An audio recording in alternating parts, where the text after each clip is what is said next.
I am Jim Collison, and this is Gallup's Call to Coach, recorded on August 22nd, 2023.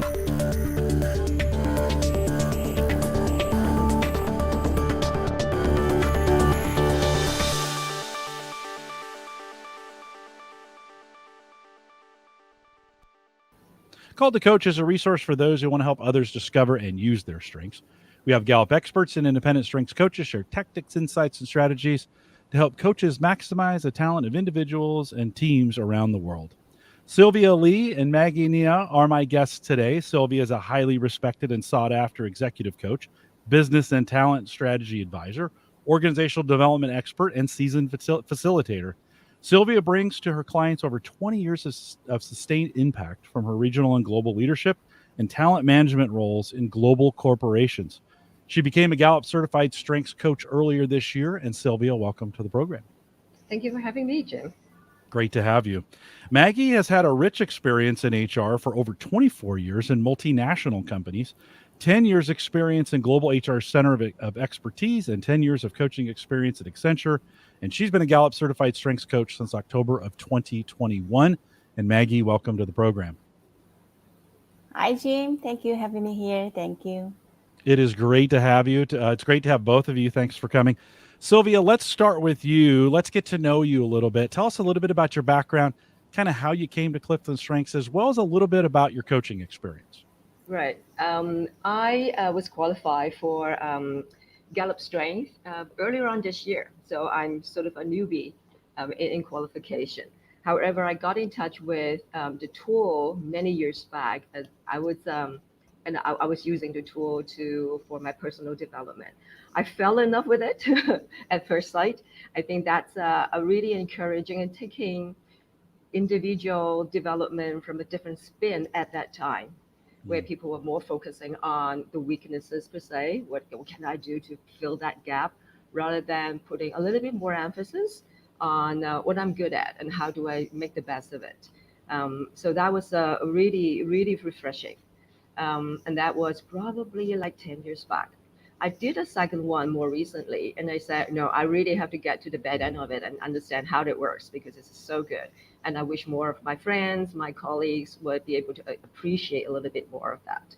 On the coaching side, I got in touch with coaching probably over 20 years ago, when I was in my learning and development role. So at that time, my company taking the front foot in people and leadership development, and there was a mandate that all people managers need to be approached taking a coaching approach. And therefore, we had a company-wide campaign around getting understanding and practicing coaching. And the story gets on from that point on, and I got myself qualified and practiced a little bit more in my in-house and external role as well. 3 years back, I decided to, wake up one day and say, maybe I should have my own business. So now I'm running my own consulting company and practicing a little bit more on executive coaching as my full-time role. Sylvia, you just went through the process, and we recently changed it. The questions stayed the same, but there's still 100 questions. How did you feel about taking that exam? And it went okay, obviously, but how'd you get through that? It's still the same core, I believe. It is still the same sort of principles and values of how people would appreciate what they're really good at. Maybe one or two questions, so the spin might be a little bit different, but the concept is still there. So I really didn't actually think much about now and then, but it continues to enhance the sort of my understanding and appreciation of the tool. Great. Thank you. It's great to meet you. Maggie, let's do that with you as well. A little bit about you and your own strengths journey, and then a little bit about your coaching. Yeah, thank you, Jim. I think the first time I took the strengths assessment was about 2007. That is only top 5 because I was in a hypo program, high potential program. Then I got my top 5, but unfortunately I didn't really go deep. So then in 2013, it was a great opportunity to know something about coaching. I was in a coaching workshop by global team, And at that time, I didn't realize how strengths will help me to do a better job in coaching. And then I think back into 2015, the strengths assessment was like launched in the entire company, and I was the first pilot session batch actually. I got an opportunity to take the assessment again. I got my full report, and the most important thing, I think that is a turning point actually. I was invited in a strengths coaching session. I was so interested in that. I don't know what is that, but I was so, I mean, it's amazing actually. It's really helped me to understand why strengths works and how it helps me to do my better job and to be a better person actually. So after that, I really go deep into strengths, and I was a coach already at that moment, so I embedded strengths to my coaching session with executives and with people. But of course, I'm not certified at that moment. But it's so fun. I mean, people love strengths, and when they talk about strengths, they're getting excited and they're so confident. They're so happy about that. So I feel like, oh my God, it's so interesting.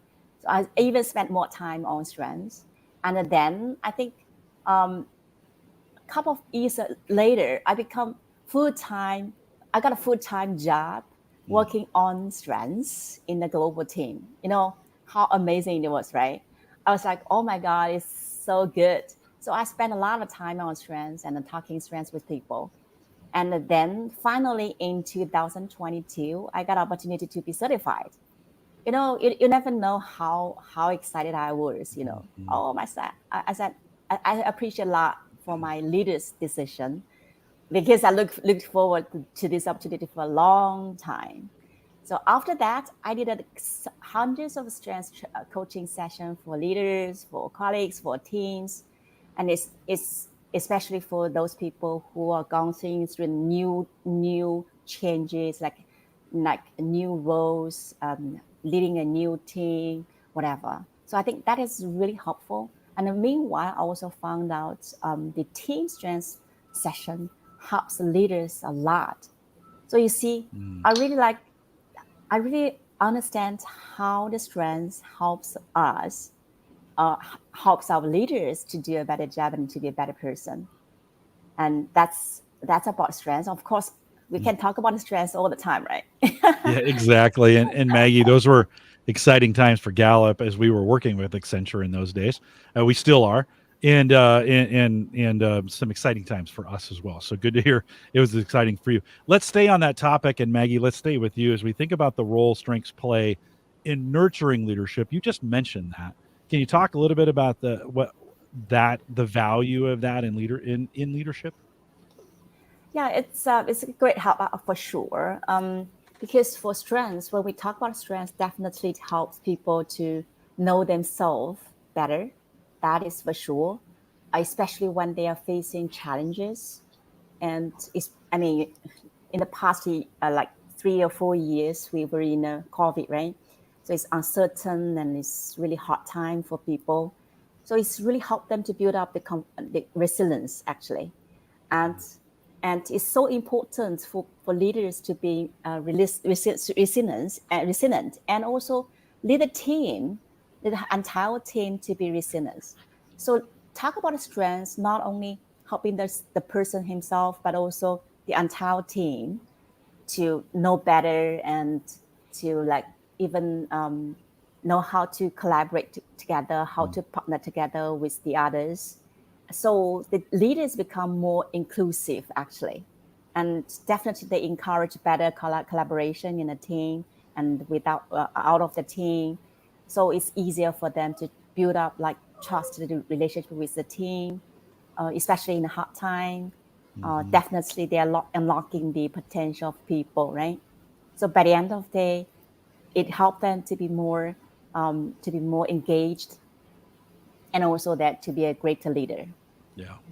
Yeah, I Yeah, love that. definitely. I Yeah, what I hear in you is oftentimes giving the leader the language to be able to coach, to be able to work with, to be able to empower those they're working with, right? It gives them that language to do that. That- Sylvia, you've heard what Maggie said. What would you add to that?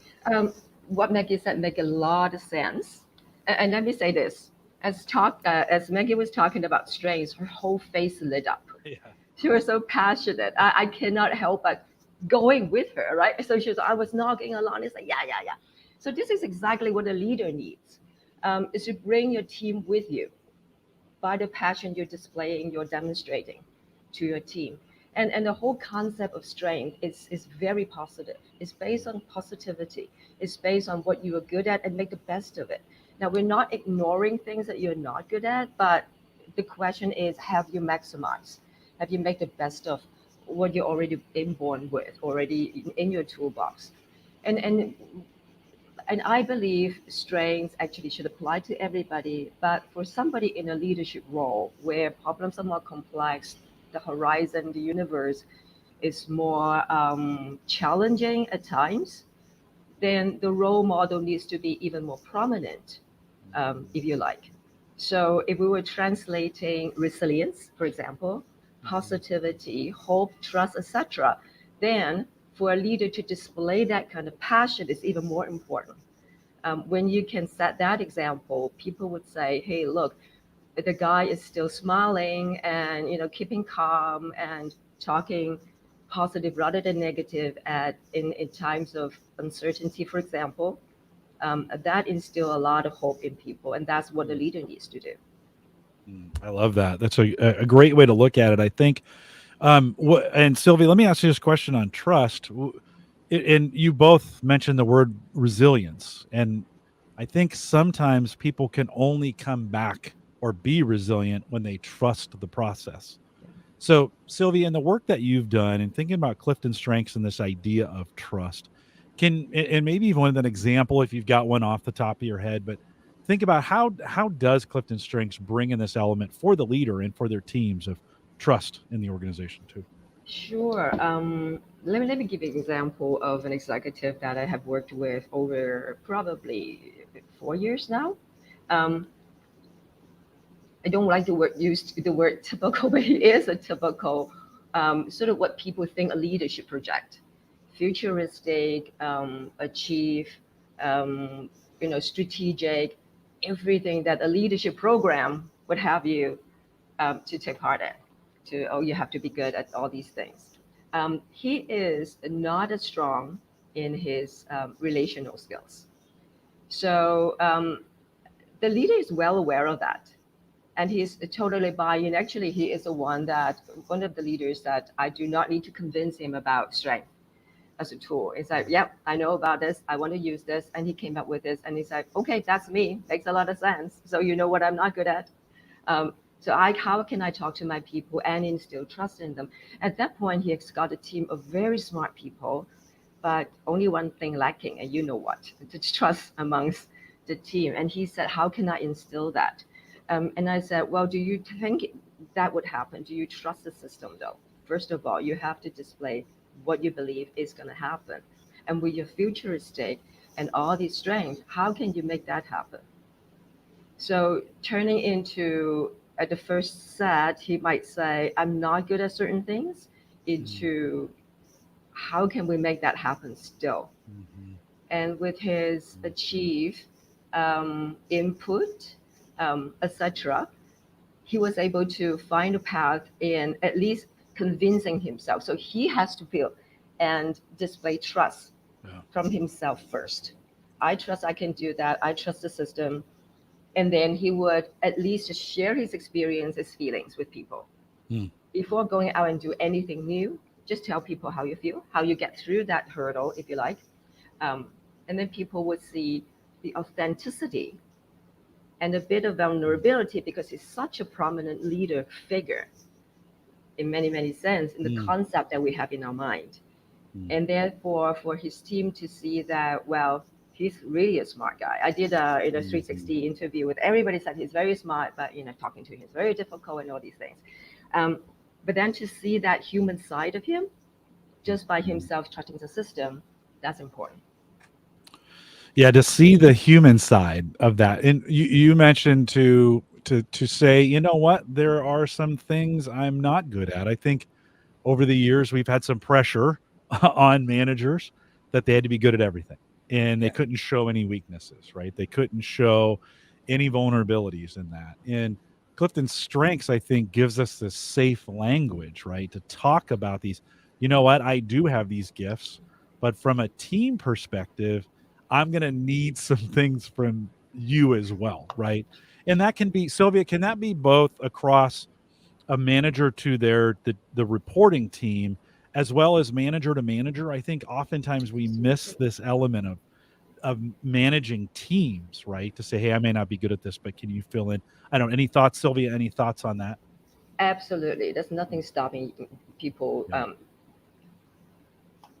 Practicing, utilizing this particular tool or skill set. And probably is an approach as well. At the end of the day, putting all technicalities aside, it's about building relation. I'm very high on relation. So Yeah. it's about connecting with people. Now, even if you're not a connector or it's actually your lesser strength, you still need to do that. Yeah. And there is some, we all know how to do that in our own way. Then it's a matter of understanding and looking at things in different perspective, bringing more people into as your resource group. The ability to do that is important too. Yeah. There are certain skills that actually can be learned. So with input as a learner, you can learn some of the things. So it really depends on, again, the beauty of strength is there are certain things that you can use to bridge that gap. Yeah. So in terms of peer, in my Gallup training earlier on this year, one of the participants actually said, "Oh my goodness, I didn't actually realize that I can use this." She came in probably thinking about she's going to use it for her team as a leader herself. But one example that that's popped into her mind, and she shared that I probably can use this with my peer manager, which she's trying to, or her partner as a colleague. So that's really wonderful. I think it's an underutilized team set that we think about. We often think about the manager to their teams, but there's managing teams as well that can use this as well. Maggie, I want to give you a chance on this same question. In your experience, as we think about building trust in teams, what have you used to get that done?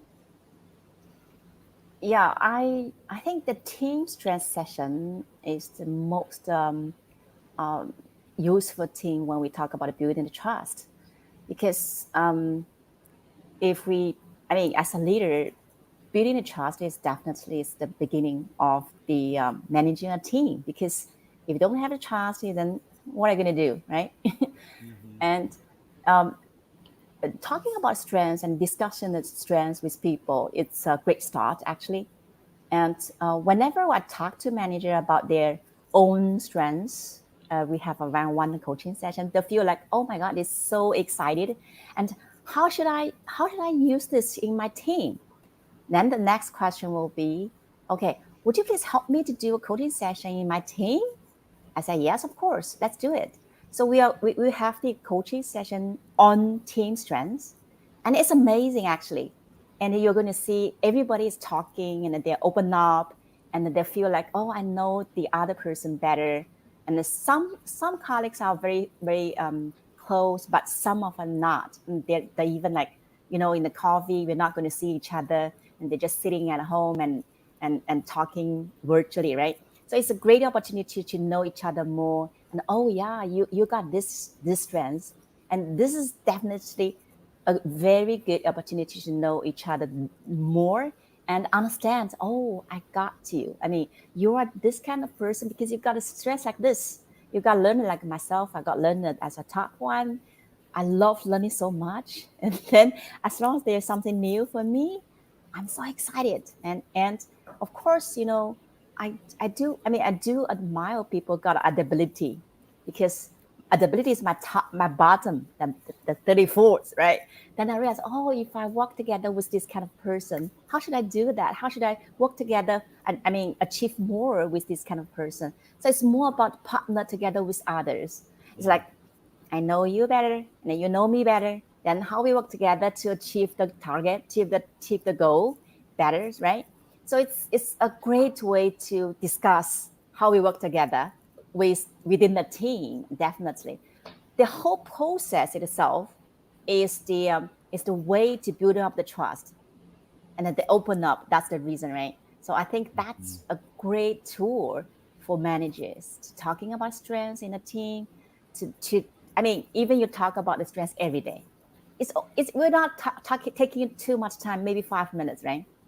Maybe 5 minutes or 10 minutes in a briefing. So it's so helpful, and then people love it because they realize, oh, it's me, it's my strengths, Yeah. right? Yeah. So it's a great tool actually. Yeah, it gives us that quick language, right? That framework where we can quickly have these conversations and then call out these things. You know, you said you had low adaptability. I have it high. So in this context of the two of us working together, it's okay. We're going to Yeah. change some things, but I'm going to take care of you as we move along, right? That builds that element of trust. That trust leads to stability, or it can lead to stability. Can Maggie, as you think about that outcome in we always say right now we're in uncertain times. The secret is all times are uncertain. So, right, no matter what we do, we're always questioning, like, I wonder what's coming next.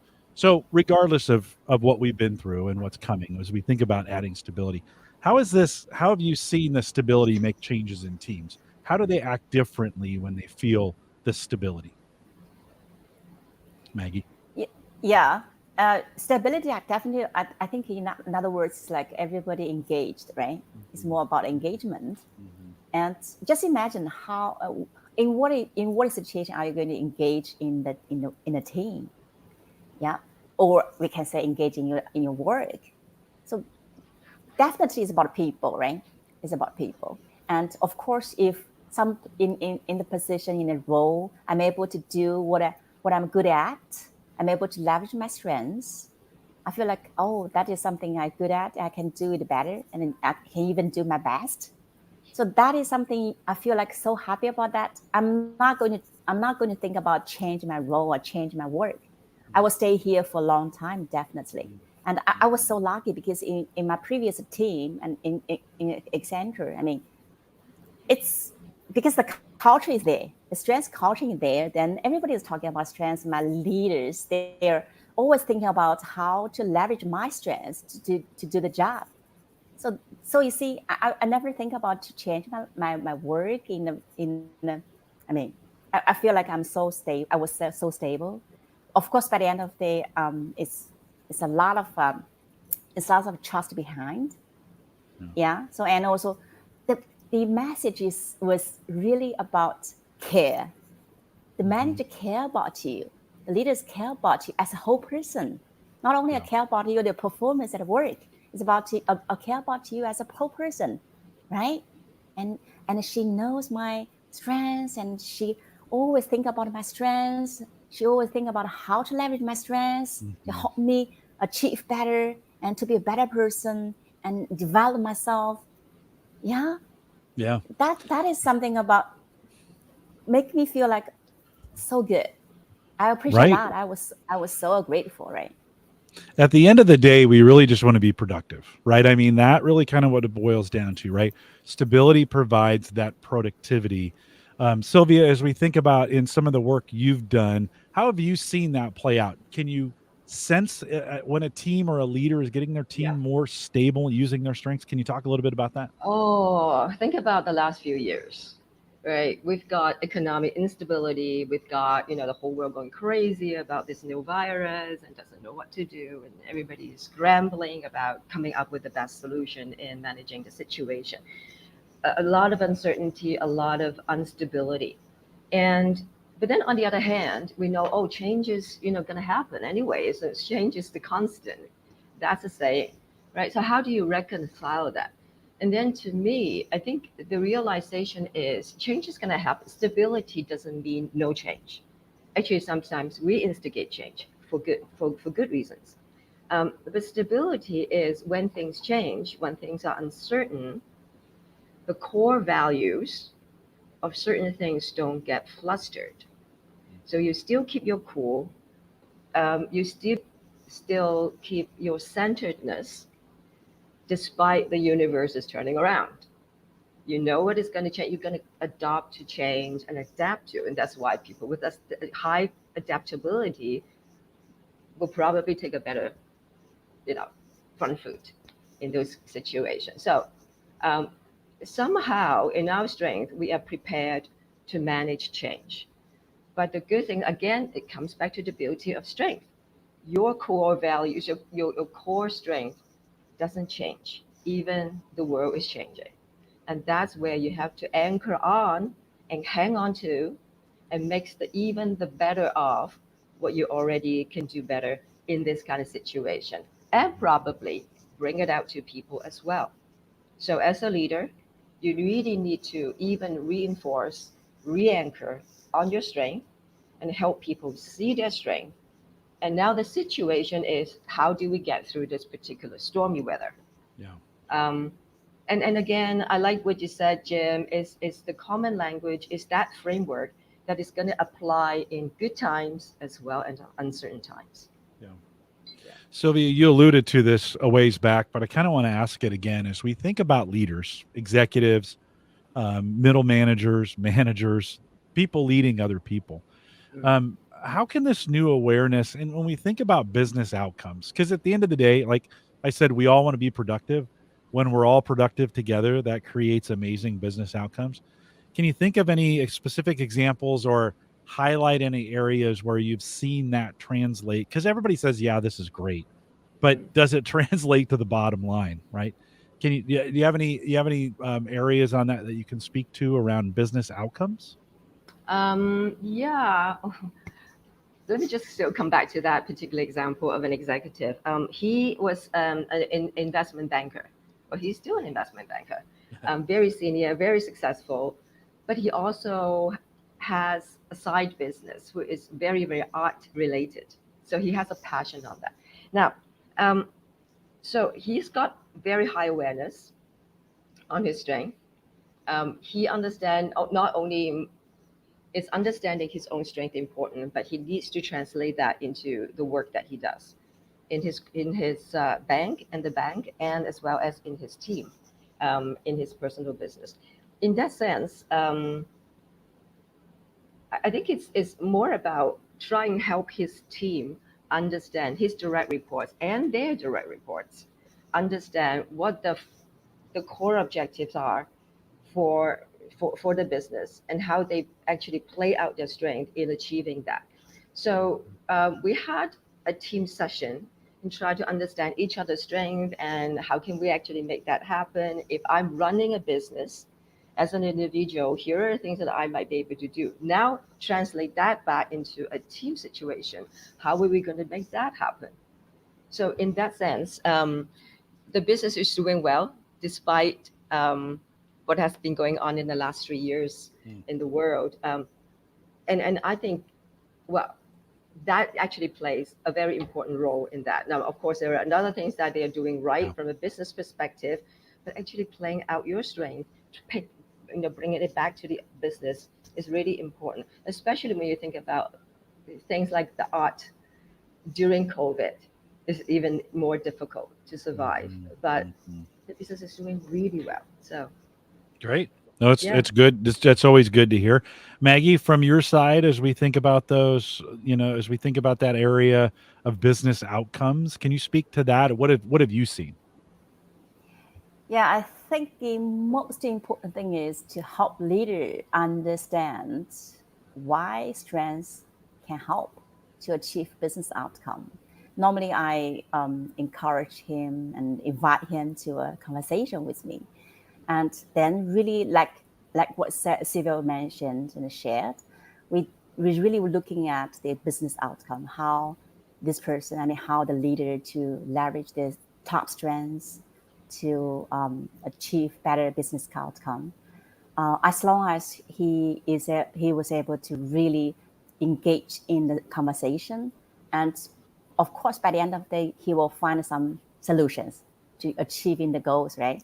So then, as long as the leader realize, oh, it's helpful and it is easy to help him to spread out. I mean, to encourage his team members to know strengths and to have a team session, like what Sylvia mentioned. And when we talk about business outcome, it's not about only leaders' responsibility, right? It's everybody's. So that's very important to have the leaders to know how to leverage their strengths, but also the team. So so that's I think that's a really great way to see how the strengths help them.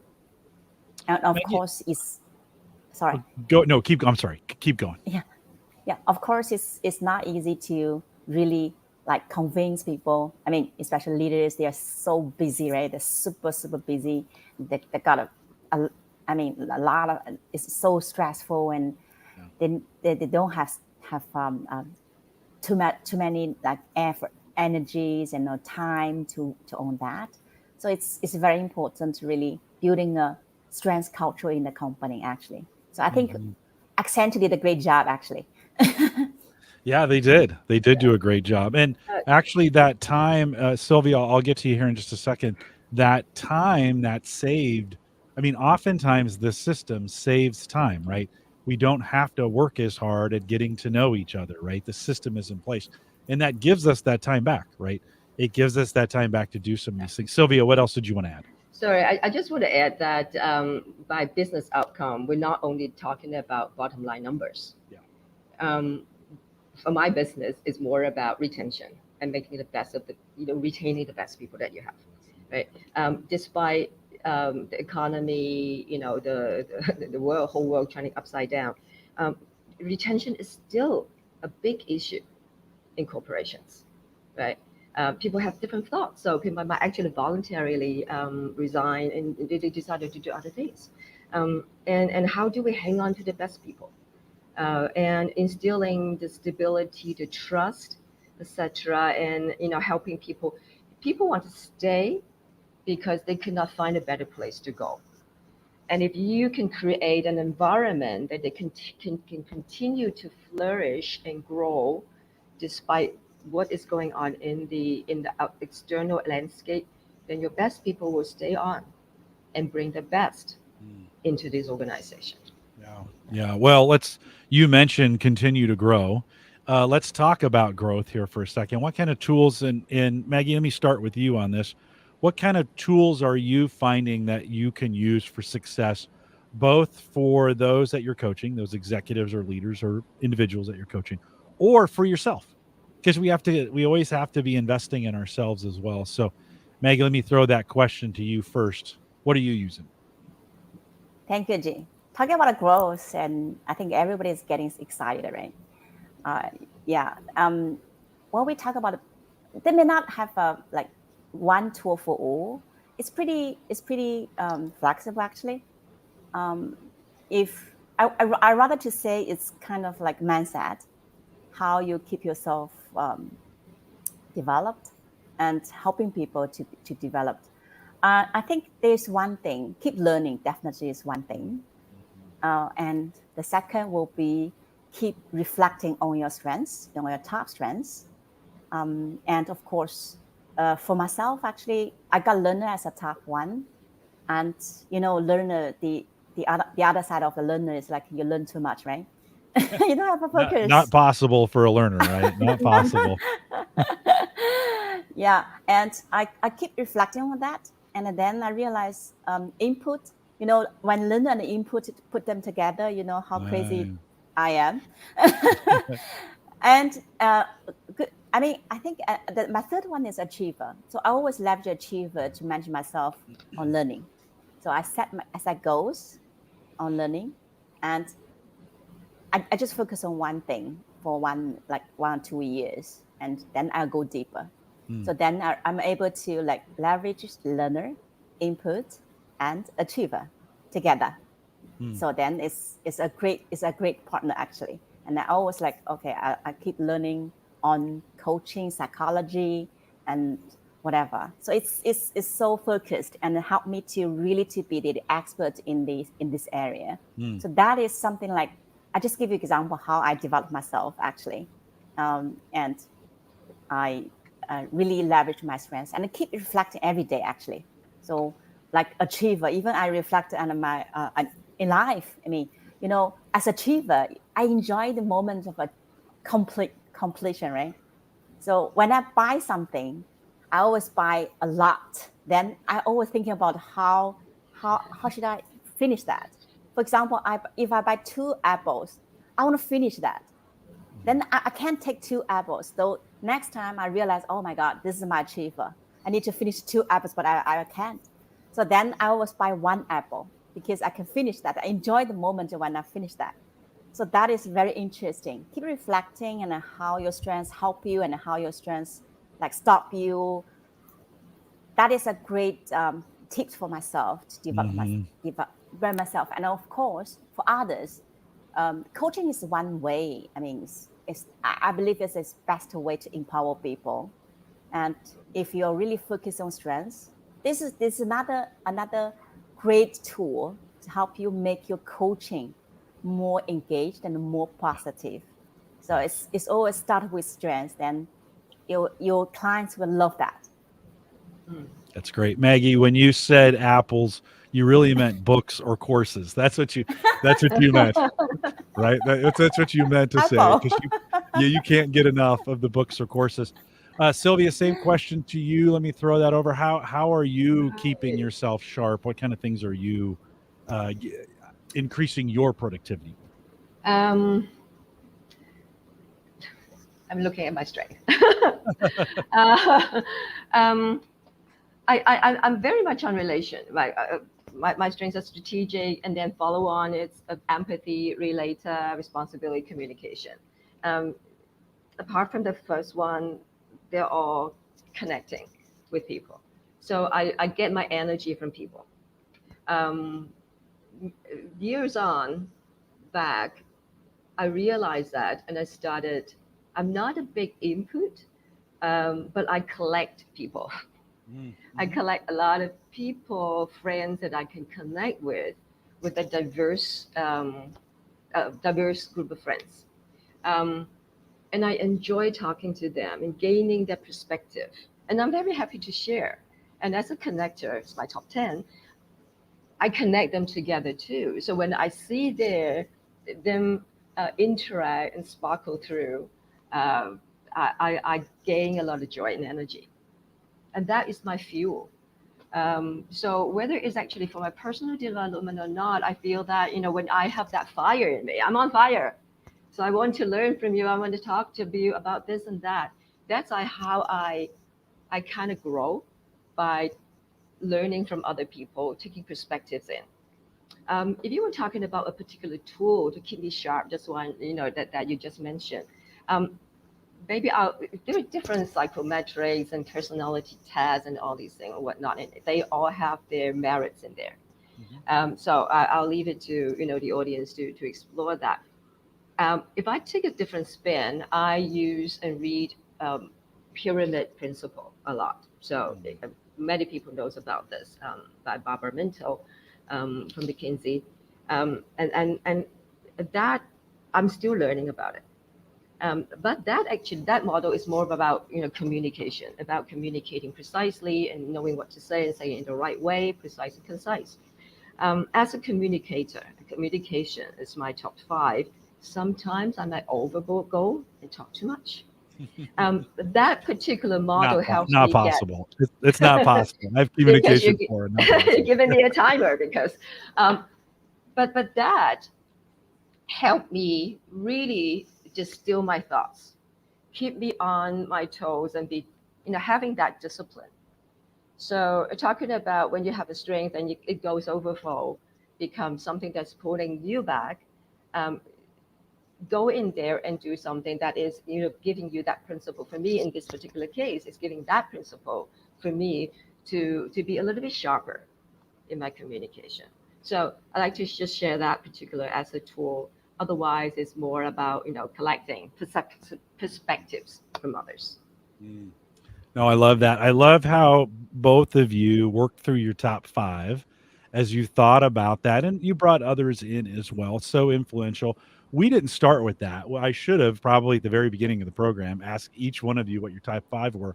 But I'm wondering, for people who are listening to this, as they were working their way through it, could they hear from some of the answers you were saying?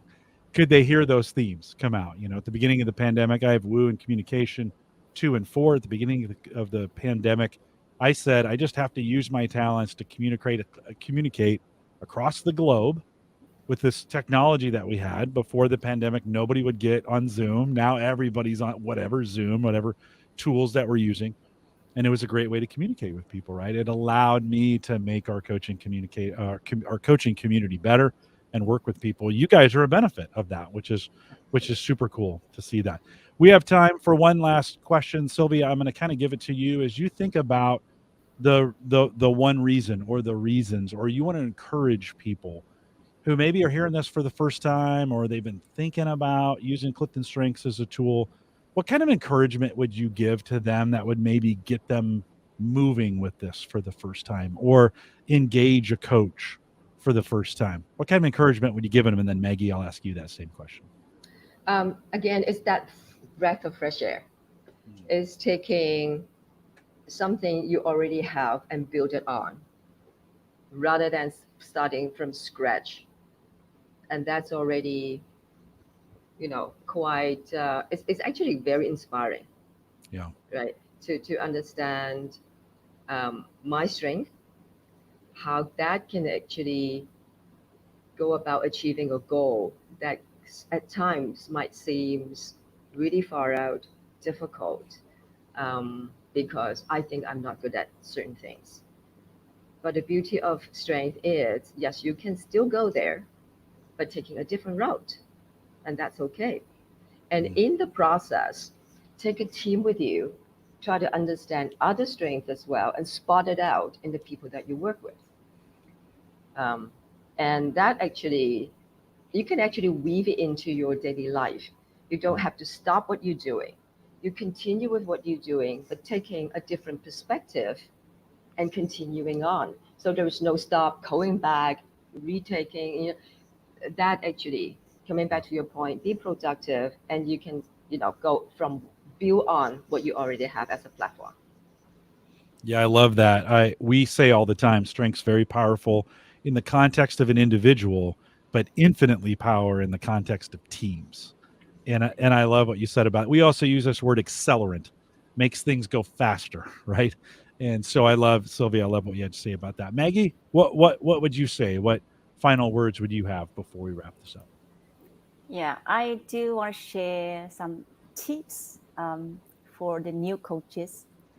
I just recall back to like a couple of years ago when I first time to do the strength coaching. I feel like I was so nervous. I prepare a lot. I was like, oh my God, there's so many noises in my mind. So it's hard. I know that. But I would like to share the tips if you started to do your coaching, so strength coaching with your leaders, especially with your leaders or executives. So the first one is get prepared, both mentally and physically. Well, what I mean is sometimes content is very important, but it's not the most important. You may need to get prepared mentally, and you can do like meditation before the session. And I think the second one is even more important, which is let go. So don't think about the identity, the career level, the senior people or whoever, right? They're good at or this area or that area. So never think about it. Just let go. And actually, in China, we have a culture like empathy, right? Emptiness. So release all your thoughts from your mind and keep yourself like centered and really focused. So that is very important. It's hard actually, let go then, and especially for new coaches, right? And the third one is really trusting your intuition, and of course trust your client. You strongly believe they're okay, they're resourceful, they're definitely willing to explore the strengths together with you. So I think if you do that, then it help you to feel very free and enjoy the session with your leaders. So then I hope it's helpful to you. Thank you. That's great, Sylvia. There were some practical tips that Maggie just gave. Would you add anything to those as she was walking through that maybe one last tip from you. For new coaches, I think it's good to consolidate and do a stock take about in addition to strength, what other skill set have you collected in your toolbox? You might have exposed to other kind of tools. You might be already studying or been practicing coaching. You might be more familiar with other methodology. Again, coming back to strength is taking a stock take of what you already have and build onto from that platform on. And so you're acquiring a new piece of tool into your new toolbox. But here is how do you actually weave them together and make it your own? And you can use it in different situations. So no one tool is going to resolve everything, but this is going to be so powerful, and it can bring other tools and things, your other strengths into play. I think those are good words to wrap this on. Maggie, Sylvia, thank you for being a part of the program today. Great to meet you, great to get to know you, and great to hear your stories. We appreciate that. We'll let individuals who are watching it, if you've made it all the way to this point and you want to get some further, maybe you've got some questions, we've got some answers. There'll be a way to contact us, Gallup in China, if you'd like to do that. As a part of this video, there'll be some ways to contact us. We want to thank you for watching us. We want to thank you for joining us today. Thanks for coming out, and you guys hang tight for me 1 second. With that, we'll say goodbye, everybody.